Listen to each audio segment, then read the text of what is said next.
1979లో 4 ఏళ్ల వయసులో నీడా చిత్రంతో బాలనటుడిగా కెరియర్ ప్రారంభించిన మహేష్ బాబు 11 ఏళ్ల పాటు 8 సినిమాల్లో నటించారు.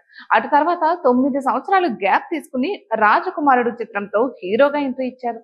కె. రాఘవేంద్రరావు దర్శకత్వంలో వచ్చిన ఈ సినిమా ఘన విజయం సాధించి మహేష్ కు హీరోగా మంచి ప్రారంభాన్నిచ్చింది. అయితే అటు తర్వాత చేసిన యువరాజు, వంశీ చిత్రాలు ఫ్లాప్ అవడంతో మహేష్ కెరియర్ ఏమైపోతుందోనని సూపర్ స్టార్ కృష్ణ ఆందోళనకు గురయ్యారు. ఇక ఆ తర్వాత చేసిన సినిమా కథ, దర్శకుడి విషయంలో ఎంతో కేర్ తీసుకోవాలని భావించారు. అంతకు ముందు కృష్ణతో ఎన్నో సూపర్ హిట్ చిత్రాలను నిర్మించిన నందిగం రామలింగేశ్వరరావు ఆ బాధ్యతలను తీసుకున్నారు. ఆయన స్వతహాగా కృష్ణ అభిమాని కావడంతో మహేష్ కెరియర్ లో గుర్తుండిపోయే హిట్ సినిమా నిర్మించాలని నిర్ణయించుకున్నారు. ఇక అప్పుడు కృష్ణ వంశీని డైరెక్టర్ గా సెలెక్ట్ చేసుకున్నారు. అతనితో సినిమా చేయడం అంటే ఖర్చుతో కూడుకున్న పని అని అందరూ నిర్మాతలు భయపెట్టారు. అయితే సినిమా రిచ్ గా ఉంటుందని కూడా వారే అన్నారు. అయినా రామలింగేశ్వరరావు వెనకడుగు వేయకుండా ఎంత ఖర్చైనా మంచి సినిమా చేయాలనుకున్నారు. మురారి చిత్రం రెగ్యులర్ షూటింగ్ తూర్పు గోదావరి జిల్లాలోని రామచంద్రాపురంలో ప్రారంభించారు. దాదాపు 45 రోజుల పాటు చిత్రంలోని కీలక సన్నివేశాలను చిత్రీకరించారు. ఆయన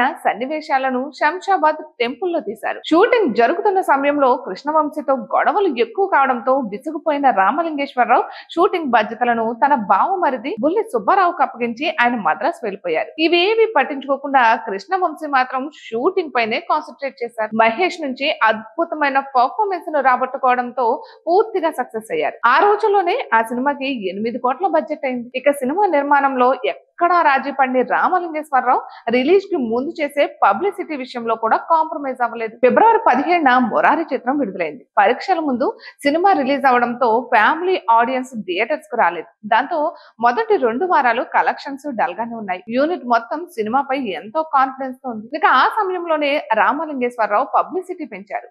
పరీక్షలు పూర్తి కాగానే మురారి సినిమా తప్పకుండా చూడాలి అనేంతగా పబ్లిసిటీలో ప్రేక్షకుల్ని ప్రభావవంతం చేశారు. ఇక ఆయన అనుకున్నట్లుగానే 3వ వారం నుంచి కలెక్షన్లు పుంజుకున్నాయి. ఫైనల్ గా ఈ సినిమా సూపర్ హిట్ టాక్ తెచ్చుకుంది. Super star Krishna, Vijaya Nirmala cinema చూసి మహేష్ పర్ఫార్మెన్స్ ని మెచ్చుకున్నారు. ఇక తన అభిమాని హీరో కుమారుడికి సూపర్ హిట్ ఇవ్వాలని ఎక్కడా రాజీ పడకుండా చిత్రాన్ని నిర్మించిన రామలింగేశ్వరరావు తన కోరిక నెరవేర్చుకున్నారు.